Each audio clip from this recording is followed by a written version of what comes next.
बच्चों, पुनः एक बार फिर स्वागत है हमारे यूट्यूब चैनल फिजिक्स विद के उत्तम में। और आज हम लोग 11th क्लास की फिजिक्स में द्रव्यों का जो तापीय गुण चैप्टर चल रहा था उसका आज हम लोग लेक्चर नंबर 4 पढ़ने जा रहे हैं।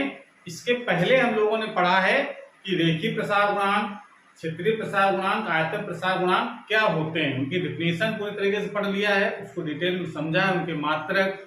आज हम लोग जानेंगे कि अल्फा बीटा जो रेखीय प्रसार गुणांक, क्षेत्रीय प्रसार गुणांक, आयतन प्रसार गुणांक होते हैं, इनमें क्या रिलेशन होता है। तो सबसे पहले बात करते हैं हम लोग अल्फा तथा बीटा में क्या संबंध होता है। बारी बारी से हम लोग तीनों बारे में पढ़ेंगे। अल्फा बीटा में क्या संबंध, अल्फा गामा में क्या संबंध, बीटा गामा में क्या संबंध होता है, ठीक है ना। अल्फा बीटा गामा तीनों में क्या संबंध होता है, आज हम लोग सब कुछ जानेंगे, ठीक है ना।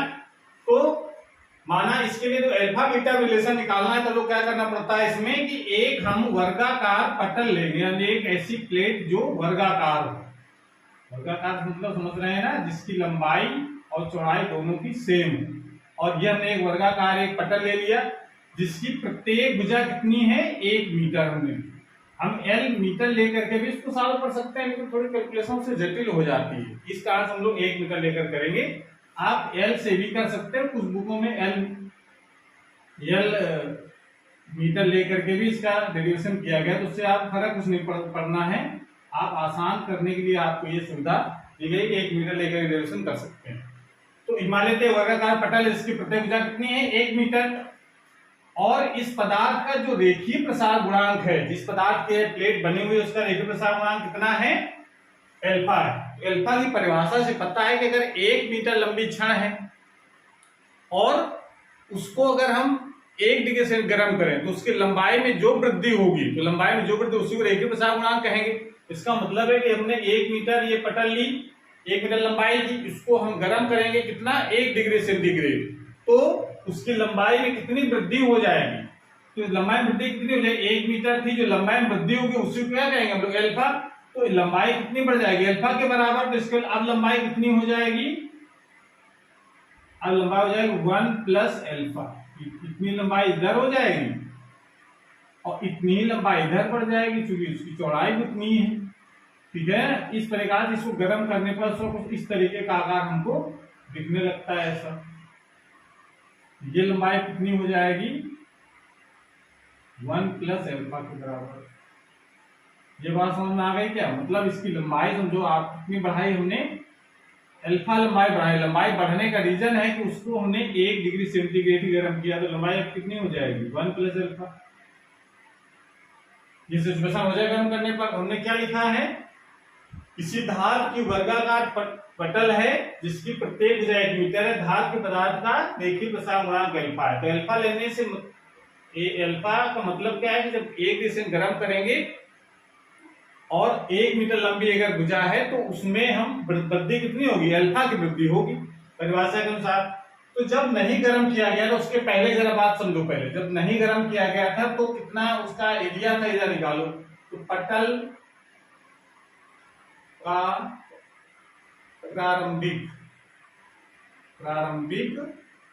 क्षेत्रफल, पटल का प्रारंभिक क्षेत्रफल कितना आ जाएगा, A इक्वल टू एरिया कितने बराबर लेते हैं, भुजा स्क्वायर। वर्ग का क्षेत्रफल क्या होता है, भुजा स्क्वायर। तो भुजा कितनी ली हमने, 1 मीटर, तो 1 का स्क्वायर कितना हो जाएगा, 1 वर्ग मीटर,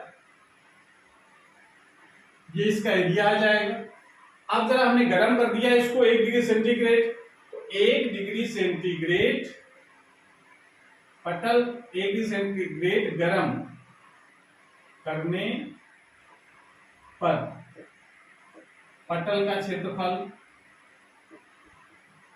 पटल का क्षेत्रफल कितना हो जाएगा, एरिया बढ़ गया, लंबाई चौड़ाई बढ़ जाएगी, एरिया बढ़ जाएगा। तो वो एरिया कितना मान लेते हैं हम लोग, A डैश, किसका बराबर हो जाएगा, फार्मूला आपको ही लगाना, भुजा स्क्वायर। तो भुजा कितनी हो गई है, 1 प्लस अल्फा, उसका स्क्वायर। 1 डिग्री गर्म करने पर पटल का क्षेत्रफल इतना हो गया, तो क्षेत्रफल में वृद्धि कितनी हो गई, क्षेत्रफल में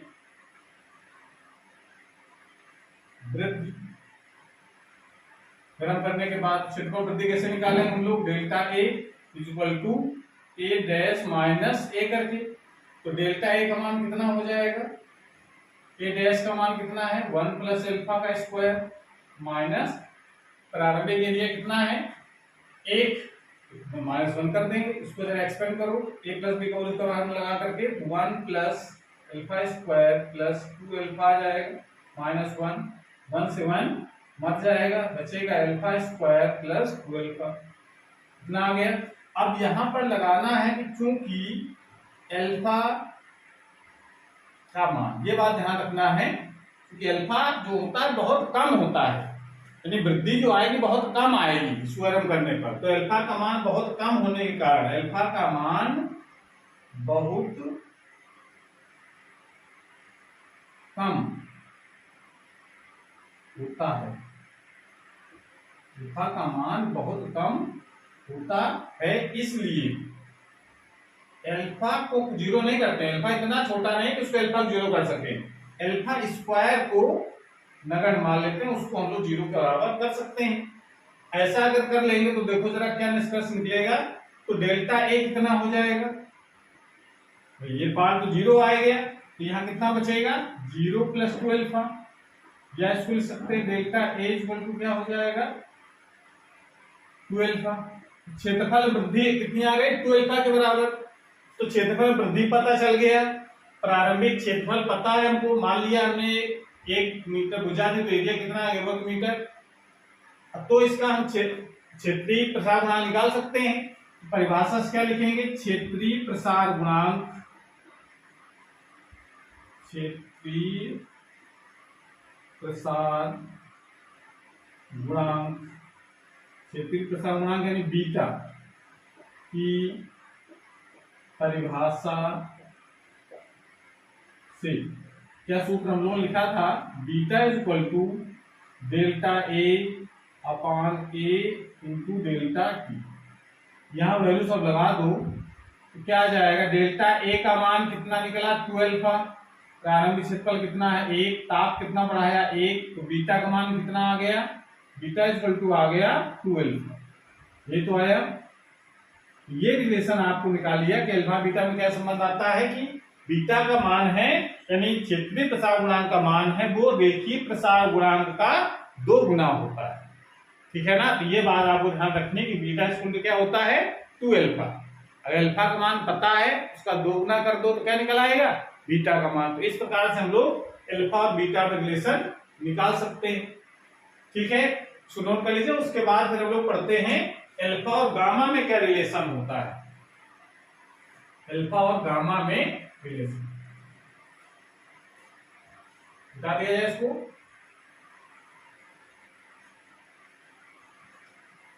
अल्फा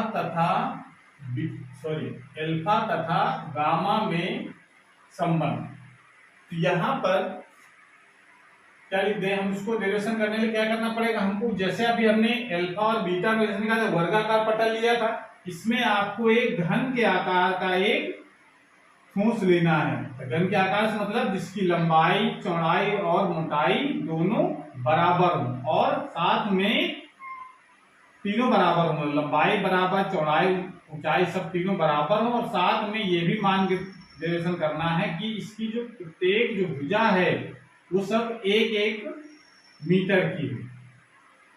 इससे कैलकुलेशन आसान है, इस वजह से आपको ये सुविधा दी गई है, आप ऐसे कर सकते हैं। मान लीजिए कोई घनाकार गोला हो गया, गोला का आप कोई घनाकार ठोस मान सकते हैं, और इसको इसकी भुजा 1 मीटर, इसकी चौड़ाई 1 मीटर और इसकी ऊंचाई भी 1 मीटर। अब इस सब क्या है, ये 1-1 मीटर की लंबाई चौड़ाई सब 1-1 मीटर है।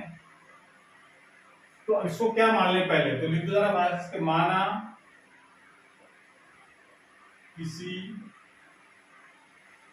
धातु का एक घनाकार, माना किसी धातु का एक घनाकार ठोस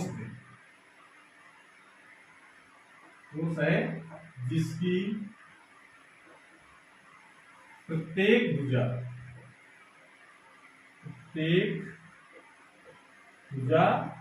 1 मीटर, यह नहीं मीटर है, तथा ठोस के पदार्थ का रेखीय प्रसार गुणांक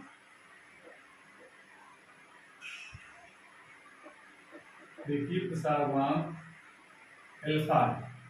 यह हमने लिया जो पदार्थ जिस पदार्थ हमने ये ठोस लिया है या घन लिया है उसके पदार्थ का रेखीय प्रसार गुणांक कितना है, अल्फा मान लिया। तो इसका प्रारंभिक आयतन कितना होगा जरा देखो, घन का प्रारंभिक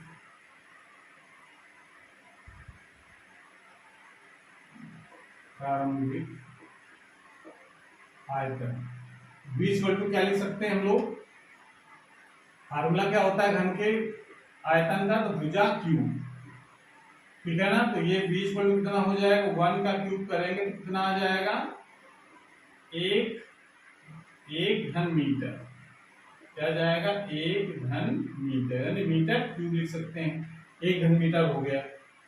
अब जरा देखो ये तो हमने प्रारंभिक आयतन निकाले तो गर्म नहीं किया गया। अब इसको जब गर्म करते हैं तो इसकी लंबाई और चौड़ाई मोटाई सब बढ़ेगी। इस प्रकार से मान लो हमने गर्म किया तो इसका आकार तो इतना हो गया।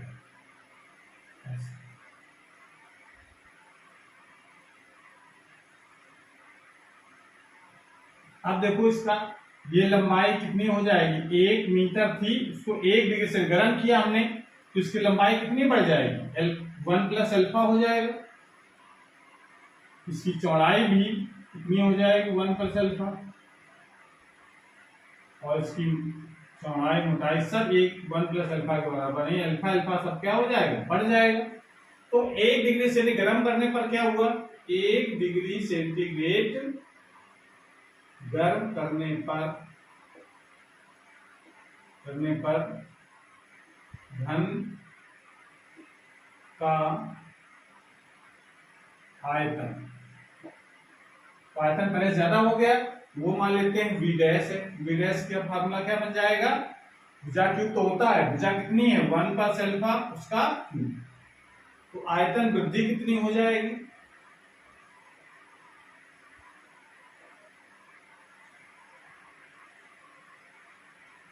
आयतन वृद्धि यानी डेल्टा v कैसे निकालें, वो बढ़ा हुआ आयतन में से प्रारंभिक आयतन को घटा दो, यानी v डैश माइनस v कर दो, तो आयतन कितना आ जाएगा, v डैश कितना है, 1 प्लस अल्फा का होल क्यूब माइनस 1। इसका जरा होल क्यूब खोलो, a प्लस बी का होल क्यूब वाले फार्मूले से, a cube plus B cube plus 3a square b plus 3b a square, जो आ जाए फार्मूला, a प्लस बी को खोलेंगे तो आ जाएगा -1।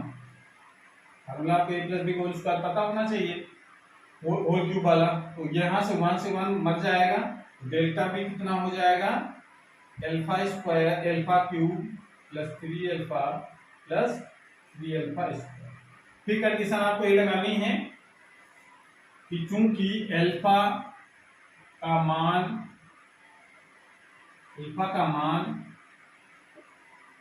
बहुत कम है, इसलिए अल्फा स्क्वायर व अल्फा क्यूब इक्वल टू क्या हो जाएगा, 0, यानी अल्फा स्क्वायर भी 0 अल्फा क्यूब 0, ऐसे लिख सकते हैं। मतलब अल्फा स्क्वायर इक्वल टू 0 और अल्फा क्यूब भी 0। अल्फा 0 नहीं, इतना छोटा नहीं कि अल्फा 0 कर लिया हमने, इसका स्क्वायर अल्फा क्यूब 0 हो जाएगा, तो डेल्टा बी का मान कितना हो जाएगा बताओ, ये भी 0 हो गया, ये भी 0 हो गया, क्या बचा, यानी ये 0 प्लस 3 अल्फा और ये भी 0, क्या बच जाएगा, डेल्टा बी इक्वल टू क्या आ गया हमारे पास, 3 अल्फा, ये आ जाएगा। अब यहाँ पर लिख सकते हैं, इतना मान निकाल लिया हमने, आयतन वृद्धि पता चल गया, प्रारंभिक आयतन पता है, ताप हमने बताया कि 1 डिग्री बढ़ाया है, तो क्या लिख सकते हैं हम लोग, आयतन प्रसार गुणांक, आयतन प्रसार गुणांक मतलब बीटा, सॉरी गामा, आयतन प्रसार गुणांक की परिभाषा से क्या लिख सकते हैं gamma is equal to delta V upon V into delta, ये लिख सकते हैं। तो गामा इज इक्वल टू क्या बन जाएगा, डेल्टा वी का मान कितना हम लोग निकाला है 3 अल्फा, प्रारंभिक आयतन कितना है 1, ताप कितना बढ़ाया 1 डिग्री सेंटीग्रेड, तो गामा का मान कितना आ गया 3 अल्फा। यानी गामा जो होता है वो अल्फा का 3 गुना होता है। डिस्कस निकला। तो आप ये सिद्ध कर सकते हैं कि सिद्ध कीजिए, अगर प्रश्न आता है सिद्ध कीजिए कि आयतन प्रसार गुणांक क्षेत्रीय प्रसार गुणांक का 3 गुना होता है। तो आप इस तरीके से प्रूव करके दिखा सकते हैं। ये तो हमारी कहानी थी अल्फा और गामा के बीच रिलेशन, ठीक है ना। अब जरा बात करते हैं हम लोग हैं कि बीटा और गामा के बीच क्या रिलेशन आएगा, ठीक है ना। फिर तीनों में क्या रिलेशन आएगा ये हम लोग समझेंगे। सुनो पे लीजिए पहले,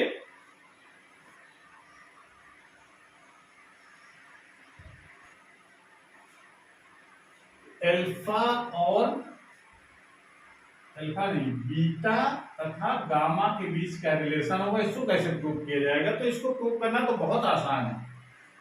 पता है हमको कि बीटा इज इक्वल टू क्या होता है 2 अल्फा और गामा इज इक्वल टू होता है 3 अल्फा। ये हम लोग प्रूव कर चुके हैं। दोनों कर देते हैं भाग, यानी भाग देंगे, तो भाग दे देंगे दोनों को। तो beta upon gamma is equal to 2 alpha upon 3 alpha. Alpha से अल्फा मर जाएगा, बीटा इज इक्वल टू क्या आ गया 2/3 गामा। ये संबंध होता है बीटा और गामा के बीच में, ठीक है ना। इसी प्रकार से हम लोग निकाल सकते हैं अल्फा कामा बीटा कामा गामा में संबंध। अगर इनमें अगर तीनों संबंध एक साथ अगर पूछ रहा हो तो कैसे निकाला जाएगा। तो उसका तरीका ये है कि आप अनुपात को निकालो, अल्फा अनुपात बीटा अनुपात गामा इक्वल टू क्या लिख सकते हैं, ये दोनों वैल्यू पता है हमको, तो इसका मैं यहाँ पर लगा दूं। अल्फा की जगह अल्फा रहने दो, बीटा क्या लगा सकते हैं 2 अल्फा और गामा लगा सकते हैं 3 अल्फा। अल्फा से पूरे डिवाइड कर दो, अल्फा अनुपात बीटा अनुपात गामा इक्वल टू क्या आ जाएगा 1:2:।